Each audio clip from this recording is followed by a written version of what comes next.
Hi everyone, this is माही और आज आपको एक्सप्लेन करने जा रही हूँ चैप्टर 1 बा my mother a person a woman. Chapter एक बहुत ही इमोशनल और टचिंग स्टोरी है जो एक बेटी और उसकी माँ जो कि बा है के रिश्तों को दिखाता है।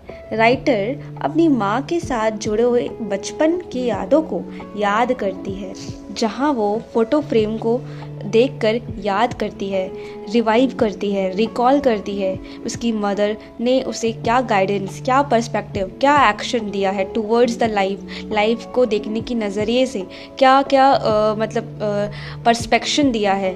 ठीक, बा एक सिंपल, प्यारी और हार्ड वर्किंग वुमेन थी। स्टोरी में ये भी बताया गया है कि जो हमारी ऑथर्स की मदर है वो जब उनका एज जब 39 ईयर का था तब हमारी लेखिका का जन्म हुआ, वो पैदा हुई। और जब हमारी ऑथर्स की मदर का एज 44 ईयर का हुआ तब हमारी शायद ऑथर का एज अप्रॉक्सीमेटली 5 साल की थी।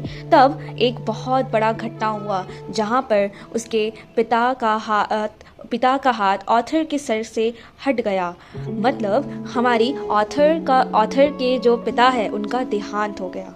और जैसा कि स्टोरी में ये भी बताया गया है कि हमारी जो ऑथर की जो मदर है वो अपने हस्बैंड से बहुत ही ज़्यादा प्यार किया करती थी और उसको डिफाइन किया गया with the word that is madly. She is mad in love which was proved by the certain situation. बहुत सारे सिनेरियो को ये बताया गया है स्टोरी में कि जो हमारी ऑथर की जो मदर है वो फैमिली ओकेशंस को अटेंड करना अवॉइड किया करती थी बिना अपने हस्बैंड के साथ जाए। और वो ये भी अवॉइड किया करती थी जो उसके पिता का घर है, यानी कि उसका खुद का मायका जो कि उसके खुद के घर से बहुत ही ज़्यादा करीब है, वो नहीं जाया क्या करती थी अपने हस्बैंड के बिना। और भी बहुत सारे एग्जाम्पल्स के थ्रू इसको प्रूव किया जा सकता है कि जो हमारी ऑथर की मदर है वो अपने हस्बैंड से बहुत ही ज़्यादा प्यार किया करती थी। और उस सिचुएशन होने के बाद, मतलब वो पूरी घटना हो जाने के बाद, हमारी जो ऑथर की मदर है, जो हमारी बा है, वो बहुत ही ज़्यादा इमोशनली शैटर्ड हो गई थी, वो टूट गई थी।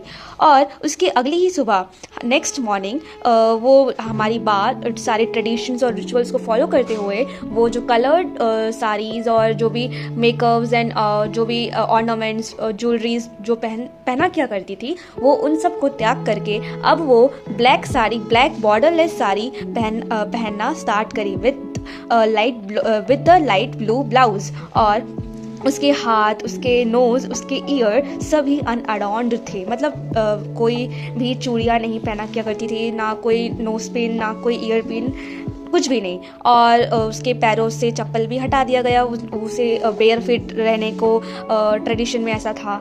और ऑयल फ्री हेयर रहती थी। तो ये पूरे रिचुअल्स को फॉलो करते हुए अब ये बन गई widow as she has no husband.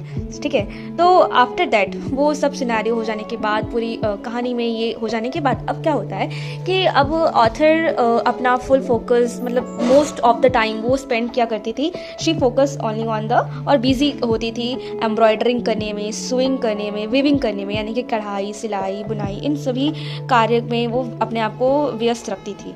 ठीक है, वो बहुत, उसको ये भी कहा गया है वो बहुत ही ज़्यादा कुशल गृहिणी थी जिन्होंने पूरी जिंदगी अपने परिवार के लिए कुर्बानी दी। उन्होंने कभी भी अपने लिए कुछ नहीं मांगा, बस अपने बच्चों के लिए ही जीती थी। राइटर ये भी बताती है कि फैमिली मेम्बर्स के एल्डर्स के प्रेजेंस में हमारी जो बा है वो she would not exchange a single word with her children. मतलब वो अपने खुद के बच्चों से एल्डर्स मेंबर के प्रेजेंस में वो बात नहीं किया करती थी, और सिंपली वो मतलब वो खड़ी हुआ करती थी या फिर बैठ जाया किया करती थी फ्लोर में। और सारे ट्रेडिशंस और रिचुअल्स को एकदम से फॉलो किया करती थी। बा ने अपने हर रिलेशनशिप अच्छे से और संपूर्णता से निभाई। जैसे लेखिका की दादी की सेवा वो उनके आखिरी दम तक करी, और इतना ही नहीं बल्कि बा ने अपने एल्डर ब्रदर को भी प्यार से संभाला जिसकी पत्नी मर चुकी थी। उनका प्यार बिना शर्त का था, दैट इज़ अनकंडीशनल लव। जब राइटर बड़ी होती है तब उसे रियलाइज़ होता है कि माँ की वैल्यू कितनी ज़्यादा होती है। इसी के साथ हमारे इस चैप्टर का दी एंड होता है और जाते जाते इस स्टोरी हमें ये समझा जाती है कि beautifully shows that every mother is not only a caretaker but also a woman with her own identity, emotion and dignity। मतलब ये इसके कहने का तात्पर्य ये है कि ये बहुत ही अच्छे से, बहुत ही प्यारे तरीके से यहाँ पर ये समझाया गया है कि हर एक मदर सिर्फ केयर टेकर नहीं होती, जो कि जिनका काम सिर्फ केयरिंग करने का होता है, वो सिर्फ नहीं होती। उनका खुद का अस्तित्व होता है, उनकी खुद की आइडेंटिटी होती है, उनके खुद के इमोशंस होते हैं, उनकी खुद की डिग्निटी होती है, खुद की वैल्यू होती है। सो बस यही है हमारी स्टोरी का थीम।